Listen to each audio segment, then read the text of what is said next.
इन्होंने without any notice, इसने मैंने पूछा है कि मुझे बताएं क्या बात हुई है, इन्होंने पकड़ के बदतमीजी की है, इन्होंने मेरा दुपट्टा उतारा, इन्होंने मुझे धक्के मार मार के नीचे फेंके और अब जो जबरदस्ती कर रहे हैं वीडियो। अच्छा, किसने इसने आपको किया है?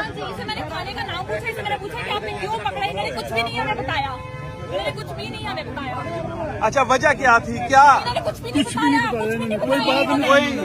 कोई जुर्म किया हुआ है तुमने? नहीं, कुछ भी नहीं बताया। वो अंदर बैठा हुआ है, ये ऊपर से हंस रहे हैं और ये गाड़ी भी लोकल है, गाड़ी भी लोकल है, ऊपर से हंस रहे हैं। आपके घर ये घर तक मैं आए एक हैं? एडवोकेट हूँ। हाँ जी, मैं एडवोकेट हूँ और इन्होंने जान के किधर आए? किधर है घर? किधर आपका घर? किधर आपका? सिटी हाउसिंग में। कौन से ब्लॉक में? Double extension. अच्छा, ये आपके घर है, सिर्फ एक आए हैं कि इसको भाई को गिरफ्तार करना है।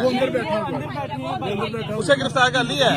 वो क्या करता है? कुछ भी नहीं है, वो बाबा के साथ काम करता है। वो आया, तुम्हें बताएं तो तुम्हें क्या मामला? आप वालिद है? आप वालिद नहीं, वजह कोई बताया? कोई अरेस्ट वारंट और या FIR दर्ज हुई? मैंने इनसे पूछा कि आपने क्या किया, बताया नहीं कहते रही है। हैं, बातें नहीं कर रहे हैं। चलो यार, ਤੁਸੀਂ ਤੇ ਜਾਓ ਸਾਰੇ, ਤੁਹਾਡਾ ਕੋਈ ਮਕਸਦ ਹੈ ਇਧਰੋਂ ਮੇਰੇ